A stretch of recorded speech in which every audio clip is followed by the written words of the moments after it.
Amen. Blessed be the name of Jesus. Ea o te toi o whalofan whatalo whatule. Mau o lunga le ainga pa ia o le li i nei whatai au fau. Tai au manino, ma le tai au mātango fie. O ia toi mo moni manu ia mai lo tau soifua. Ia whape foi lo mātau wola. Whaftai lana tau singa whapele pele. Malana pui pui nga malu. Ia ua whapopo ina i pea aso le lei o le olanga. E le ngata o le tātou wholaunga. Ia whape foi le tātou au o nanga. Ia te ia malona malo. Me lea, ia lo mai le fuela amtaria le tātou por kalama i le nei tae au. Amen. Oi e se alua e le maunga o Yehova. Oi se tu mau lo na fio anga pa ia. O le ua iai lima mama, ma le loto mama. O le ua le nau nau lo na loto i le mea whatau waa. Maua le tau tō wha ole ole. Na te maua le manuia mai a Yehova, ma le ami o tonu, mai le atua o lo na wha o la tanga. O le tupulanga le na e sa ili ili a te ia. O e sa ili a te oe, o ia kopo ia. Who may ascend into the hill of the Lord? Who may stand in his holy place? He who has clean hands and a pure heart, who has not lifted up his soul to an idol, nor sworn deceitfully, he shall receive blessings from the Lord and righteousness from the God of his salvation. This is Jacob, the generation of those who seek him, who seek your face. Hallelujah. Let's pray. We bless the name of Jesus. We acknowledge your grace and your mercy. We affirm you and we ascribe you from the depths of my heart. You deserve all the praises, all the adoration, all the exaltation. For your goodness and your mercies endures forever. Whaftai tele lava leli ie, ile nei fo ea sa fau, le ola fau ma le malosi fau. O e toi au maia mo i mātou. Moni lava le fai salamo. Ana le se ano o Yehova na ia te i mātou. Se manu o lewa o na maulo mātou ola. Mangalo atu mea o le lalo langi ia i mātou. Ale nei tae au vi ia le suafa mamalu. O lo mātou o li o Yesu Keriso. Ina ua whaapopo ina pea aso le lei o le olanga. Ea, mātou whaanono manu fo ia ngā pa ia whaamule mole. Se e whaapaia ina le nei awala fsota inga. Awafo le nei au aunanga. Se sufi loto ma nganga o le au pa ia ma lau whaatua tua. Te nana la mātou au aunanga ia te oe malo malo. Whaawina la mātou talitalanga. Sau wina i mātou le toto le tamai māmoe. Ia whaawina fo le nei por kalama le manuia ma le saunga le mu. Fo iai le vi inga ia te o Yesu. No mātou ua li i le whaola. O ea la to le mātou te sano. Amen. Praise the Lord. Ea. So a tatou pese le. Meil pese. It's a happy day. O le aso fia le aso le nei. Ina ua tatou toe au lia manuia mai le alofa o le atua. Amen.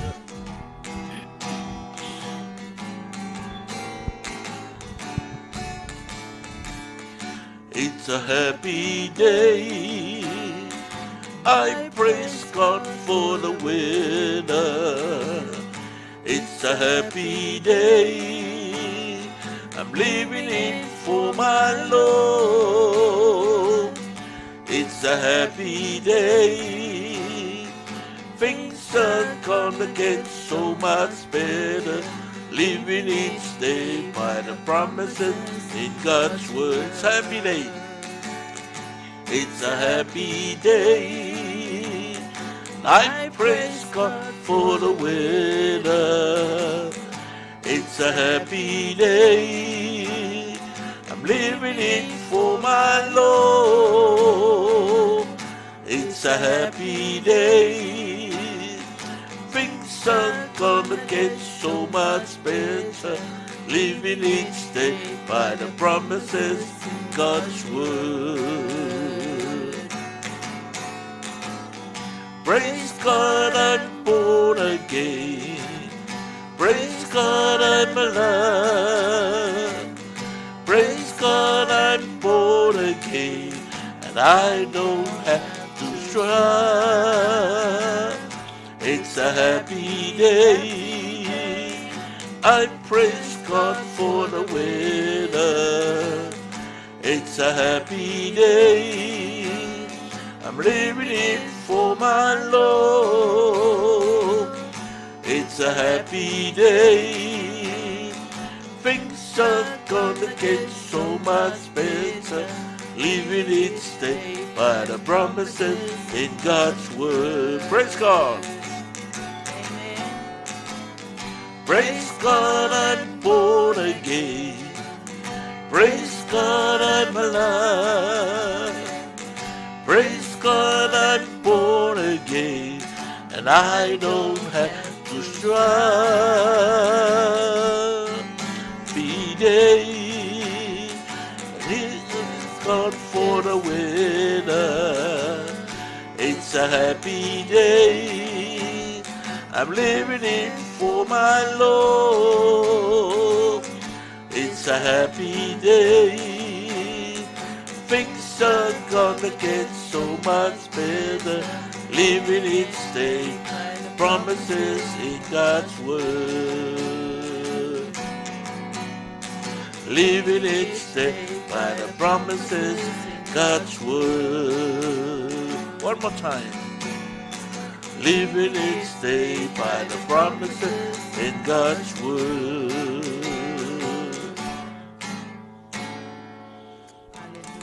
Praise the Lord. Amen. Praise the Lord. It's a happy day. Amen.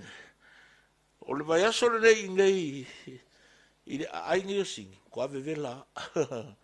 O le wha se furulua. Le vevela i le aso ngafi. Kala kua ngafi. Ia e wha i fofo i le lai le fia fiwa maka kau maru. Excuse me. O le mea lai a linga whai le kala. E pe o le pese lea. It's a happy day. Ia iai le anganga fia ia te oe. I le aso mo tō wewe mai tūspuia. Thank God in every circumstances of life. Pe ki munga, pe la, po la le malosi o sa vile mamakangi.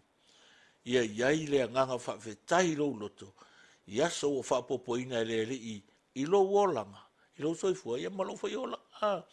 Pe whala na i tae au ne, e ui tātou te whaalongo ina i le tae au, ma le tele o aso, e tātā mai o le longo, o le maliu ma le oti, e le ngata i o tātou ainga, o au nā le tua, ia o whānau, ia po nisi foi o tātou uo mai e tātou te māsani e.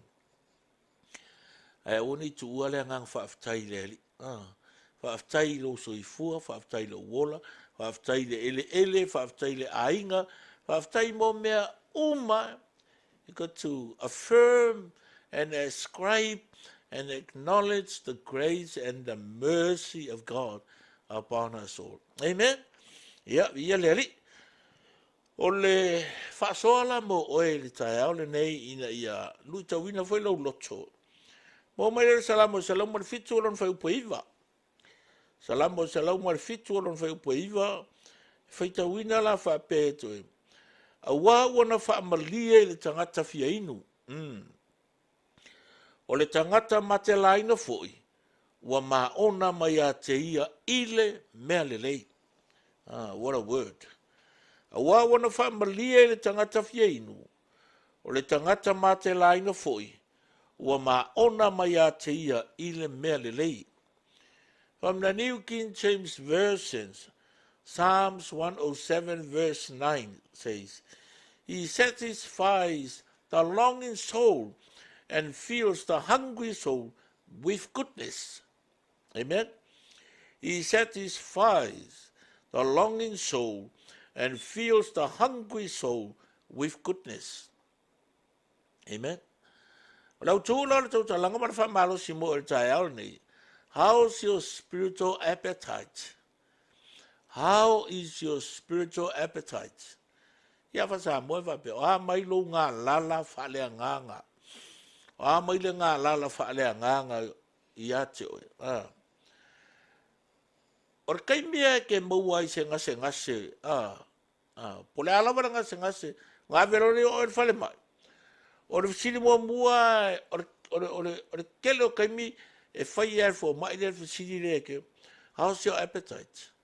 A mai lau kau mafa. A mai lau ai ma lau wing. O le lei. O sao se me ai po sao se me. O le lei. E ke whai mai no, ia o le lei ale ai. O le lei fo le ingu. Nga pa o mea ngā o kuri lima. Ia polo o lima le peo whang peo kau ngungu. Fa whea ngai roa ngā mea le ngungu. Ki ngā mai lo kuri vai. Ia polo pākua, polo mangava, ia polo ulu. E ke kari e kuloa la i fo mai o whaare kongu. O ngai roro i e fo mai. O i ele mere o whaare kongu e ke. E ke whisiri mera fo mai o le leilau ai. O e kau sami. O le ai whai aku i o le whaare kongu. E le o koe sao se mea. I roro i e fo mai. Wa ke le al whaare kongu oi. Longo winga ua e ke le ai roa. Ia wa makalonga mou maari aku lau maras. O awhi o le mea ai e mo ele energy e ma whai inga e kūrunga, ma e wheruai, ma e kaukala, ma e whemingo ia. And once I lost le mea leo le ngā lala lea i lo kingo lo le ai mo lo roi. Ia ngā i lo wora le i e whale mai. Ia wei le meo whare kongo lo kingo. Ia ngā whairona i le whaaka, ia wifo soro le mea whaalonga le fo mai, kami lo pākua mo lo whakawhaka, ia mo lo uluma mea umao lo kingo. Amen. Whape ngā umale o la whaalea nganga. A whapea la e kasi lau whaikau kuspa i ele masinga. So how can you feed your spirit? E whawewhea ngā whawhanga loa nganga. A whapea kasi lau alu loku le masinga, por kon masinga. E whawewhea ngā whawhanga loa nganga. Langa ole mea ai mo le kingo, but the word of God for the soul.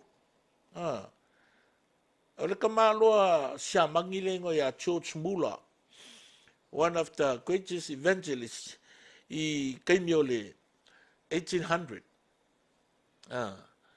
Akala lea ngā mafua i ngā o le si co-founders leo o le whalamukonga lea ka o le Open Brethren. Le ua sala lau le lalo langi kaimi i kongo perkangi al kumaro o le kumaro siamangi. O le kalaanga o le kaka. Ko kiki a whaalua ngongo whaikau pe whaakonu ngongo whaikau o kuspai a koa i le aso, i le aimene i le kausanga. I le kausanga. I was fulu rua kausanga le makua o kaka. Le so rua fiko se te makasi walu o lima soifua ai. Ala so fulu maki, se fulu o maki. I le kasi walu i wa walu nga maliu o i ka malo. Ai maliu ka haka kusa e se laus fulu fiku i establish 117 schools which offer Christian education to more than 120,000 orphans. Ka mai kua lengi mākua. Ka mai kua lengi ainga. Whiwa i soro runga le awala. Se laus fulu fiku a onga. La establish el ka māloa le. O le ola ka kalo. Ma le ola whaikau kuspaia. E pei o se mea ai ar ka māloa le kusa o le history o lona o langa. O ia ngā director mua o le mea ka o le Ashley Down Orphanage i kukongo Pisto i Engelangi. He was one of the founders of the Plymouth Brethren movement. Later during the split, his group was called the Open Brethren. O le winga la kala meua o whamkala koe le kala angal ka malo le. Ko i alofa me the Bible reading, Bible study, every day and every time. Male ka kalo male anga punki. E whapenga male anganga lea e mafuai, ngo whaere whaasoa lea. How is your spiritual appetite? Oa mai le ngā lala whaere anganga o lo loko, i le upo le atua, male ka kalo male anga punki. Ali ia le marosi lo wanganga i mea ai o le kale api ngaki, o le sapasui, faspua faspua masima, le ai. E malo se ilo kingo, ma vave ainga e alu whango uo. Excuse me. Kusala ma o ngai malo se ilo kingo. Ai a whape ke kau sami aso lava kolu i le aso nga e kau sami. Ai le whai kaurkus paia e le kakalo. e whawewhea langa ngā mā losi lo wola whale ngang. E whawhenga mangu ia lo wola whale. Ngele wai whawhonga mai, ule ke whamkakala kua ka mā losi a mangi leo church mula. You know, o le aso mua, o le aso nga complete ai lau whaikaunga mua la warkuspa ia, mai kenese kaun whaaringa. Mai kenese kaun whaaringa. I was so excited. Makua ia o fia. Ia le whapela ngal paunga, wala fu koe whaikau. But you know, the first time I completed reading the whole Bible, makua ia o whawhekai le tu. Wa kele male angoa i o mea, o ku mai le ali i loka mawa whau. E ni la loka ngofo leila, tai test mea ia, wau le le. Ore mele whakula ukala. If you love reading the Bible, o le mako i ke leo le mele le e ke maua mai. E le ngaka e whakumuinga e le ri lo mafau fau. E whakumuinga e le ri lo loko. E mawhainga e handoinga. So se whaafika uri. Ma so se challenge lava e sau ia oi lea kaimi ma lea kaimi. E le se le upo le ri. E whalongo la kala le. So whai kaua e kue ke o le salamo se la usfuru iwa. Ar whai upa sfuru ma le lua. Al salamo le se laus furuiva. O salamo le olo o kusia o le makua i whakaua inga. O le upu le ali. Amen. Whai upu la sfuruma le lua. Salamo se laus furuiva whafonga mai lau whaikaua kua. Ia whawhetai a oe io vai. Ia o mai a tia iau tū la fono. O ta watu ia ulau ngutu o whamasinonga uma o lo fonga. O fia lava i le ala o au tū la fono. E sili i le oloa uma lava. O te mawhau lava i au fe au. Ma o mana tua lava o wala. O te fia lava au i au tū la fono. E le ngalo ia te o lau a fionga. E ma kuare salamo mua. Mai whai tau iai. Ma mawhau le upo le tua. I le ao a toa ma le po. Aisea. Ua fo ia lave inga mai oe. Wai vai i kala ia Yesu danga wala kulki apolo. Fe mai. Fe kala ia kuia i maanga ia liu aleko. Mai ia e oso i lalo. E o mai au angelu e sapo oe. Mai o ke vakua ia oe malo uma lau. Lang pe awha ia ke wha. Pa uma ifo mai ke. Wai vai i lea nganga. Mai more ke mungi a sau wha kongu. Whai a Yesu. A koe la le upung whai a Yesu aleke sila fia. Ua tu sia. Wana o lea tua ke ifo iai, mai whapa iai, whapa ai lo mua uru lera parapala, ma ko kuri vai.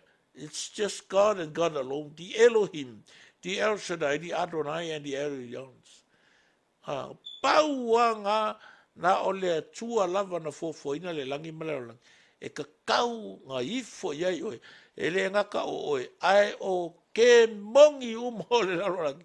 Maka ka ola umala e o ila au mangulele i ar sami ma mangu vai fa vai merkara ku se pati lima vai tafe vai vai e maka ki o fo nga to e i fo fa pa u ile tua o le winga na tala ya no fo le upole tua i lo ma fo fo malo loto e ke lo kali ya ku ki apolo i ke meos fa ye ala mela kali ya ko pe fa pe ke le e ke le fa ka o ku spaia e whakasinga e aru loku le i le masinga po o koru masinga.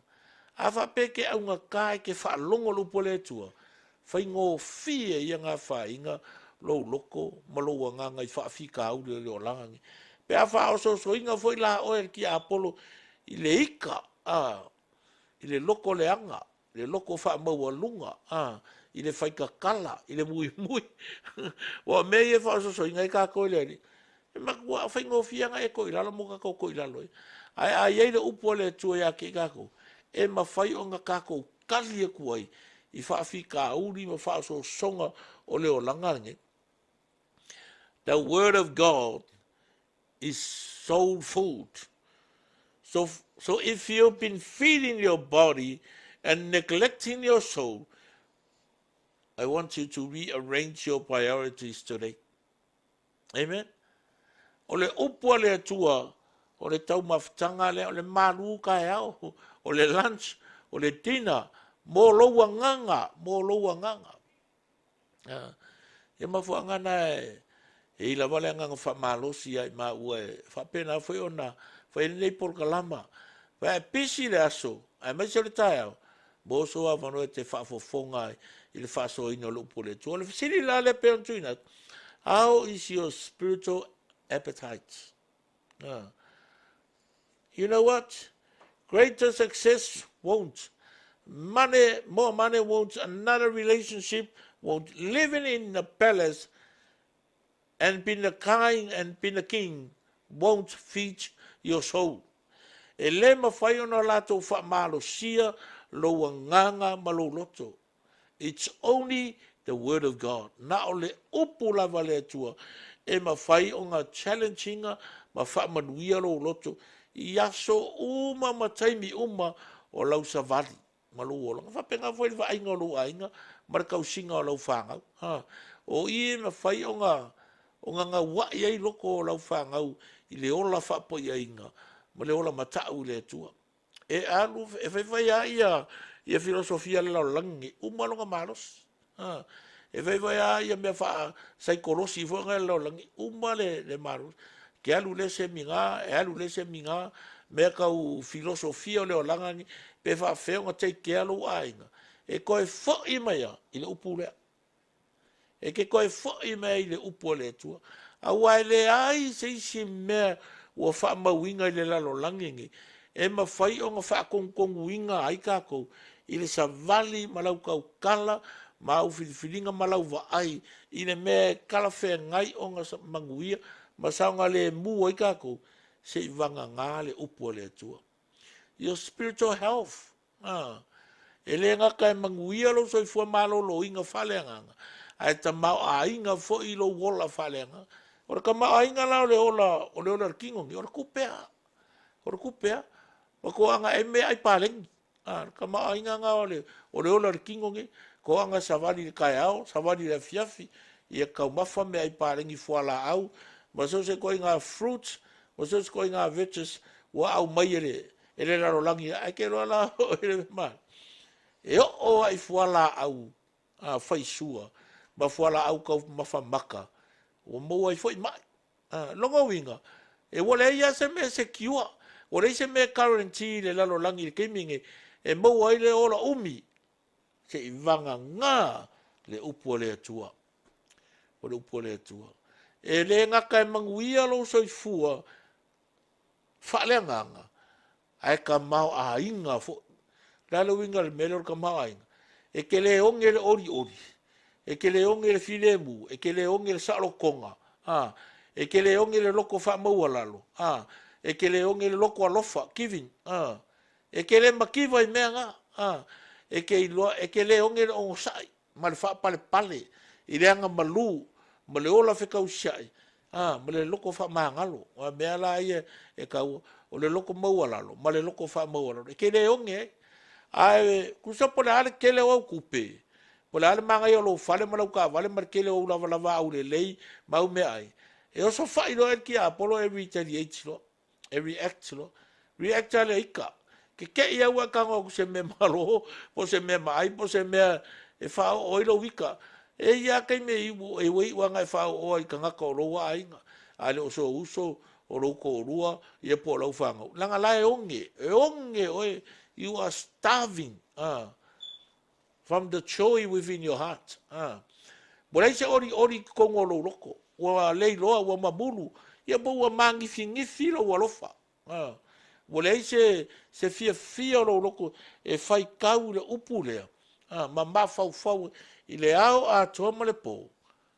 Ia wa fa penga o ngā makua ngā lala lo wa nganga i le fia ai.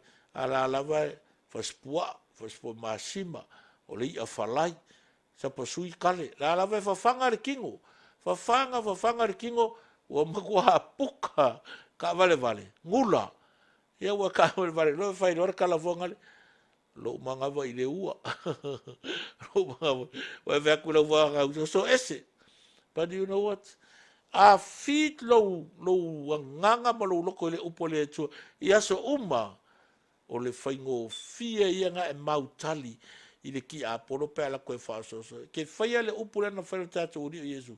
Kau ke whaia, oi mai ua tu sia i le na o mea ai o lai tangata. Ua tu sia e te au auna i le ali. E ke ifo i le atua. E ke whapa u. Ia wakaria voi, ua tu sia. Amu ia e loto mama. Amu ia e loto maualalo. Amu ia e whatupuina le filemu. Amu ia e sawaina. E ke wha amu ia whapenga e ke wha ia i ki apol. Ia poi voli tangata e kam whai attack. Ia low integrity. Amen. Ia le nei aso. How's your spiritual appetite? Feed your spirits and your soul with the word of God. Ia whamanuia le atua ia te oe le nei tai hao. Maranga ia tu fe au mga luenga. Ia wape fo ia au ngare whanau. Maise le whatu a inga tausi i to tono o rolo toi whale. Whawhetai tele tama. I le nei tai hao. Le aso fau, le olo fau ma le malo si fau. Wa e whamanatu mai a te mātou. Le tau o le whawhanga o lo mātou. Wola whale anganga i lau upu. Mai anga wa e fia e whalongolongo. Ai mai se o mafutanga e tala no inai. Lo suafa. Wa o e lava nai vetalai. O le mei esto lua posto tonu. Tala no i lo suafa. E o ngātu tonu nga le mufo i maoe. Me le li e langona i le ngang whaftai. I lau whamanatu mai ia i mātou. I le nei tai au. Ina ia vi ia le suafo Iesu yo mātou wolang. Ia whamanuia ia o au nao ngā lulue. I ngā luenga ia whapea fo i whanau ia onga. O na titofi o le tala le lei. O na misionari i tawhai fia o le lalolang. Ia mātou manatua foi. Ia nei a inga wofti e lau pouri uli. Ma le pōngisa. Ona le malanga le maliu maleoti. Ia wha maise ma wha mawhan whana lo wanganga. Wha pia foi nei i la tau o tausia i a inga. Maise o whare mai. Ono tu ngā mangase ngase o le tino. Ia o atu lau wha malo longa ia i la tau. Whamanuia i tai o le nei atunu. Maise o lona tinae lona lau ele lona tamao a inga. Ia ele wha pito manui a tasi Australia. Le lalo langi atoa. Wha pe fo i se o mātou atunu o Samoa. Lo mātou talo lea i awali tia lava e oe me uma. I nei ia wha wina le manuia le fia ma le saunga le mu. Ai vi i ai le suafa pele o Iesu Kiriso. Lo mātou a li mo lo mātou whaola. O ia ala to le mātou titano. Amen. Yeah, praise the Lord. Whaaftai le tua. Ne futai au ma tātou maftanga i anga leile li. How's your spiritual appetite? Feed with the word of God. Read and meditate upon the word of God. Amen. Yeah, from the fui le tua tātou ainga. Whauna mafuta nei tai au. Yeah, tua ia Serafido, mai moteli salafai. Ma lo sewa le ala usu. Lo foi le mafuta ma le nei tai au. Pe fui se usu ia se wa amuri whatonu leota. Yeah, mai se le whatua ia nele wha le fitu. Le atari ia eti su o fruen. Yeah, ma se o mātou tua fine. Maho la wale me mafuta mai. Ta wha o ngā niu masu. Ma lo sisi le mafuta mai. Yeah, mai se fo tua fine a Pelas Walker in Melbourne. Man whatua ia tau sofa i lalo mai Samoa. Yeah, so uso ia Paulo sia Poutoa mai o Kilani. Yeah, mai se fo le sunga le lia o ia Tafito po Mari. Ma lo fino le mafuta mai nita ia. So uso ia Roy Crichton. Yeah, whatua ia Diana Pio. Ma le sunga le lia o ia tu fuafiso mai Wellington. May the Lord bless you all. Yeah, me se fo se uso ia tikiri tau langi mai Samoa. Yeah, mai se sunga le au ia Mikaele Bretta. Happy birthday, Pastor. Yeah, whamanuia le atua. Neu whapopo ina fo le atua aso le leo lo soifua. Yeah, mai se uso sunga le o ia Church Efu mai Gold Coast. Yeah, vi ia le ali. Yeah, le se si wale tau to ile mātou ai sa mafuta mai. Ya nga le lei le li ia te oe le nei aso. I fe au matiute. Ia whapena ona uri tia le anganga le li me uma. Ia mai se foi se uso ia seu manu. Simon ta whai mai au kilani. Ma alo seu ia whamanuia le atua i fe au mga luenga. O le nei aso. Hallelujah. Ia whatai nus whamtalanga. Ono le suafo Yesu. Amene ma amene.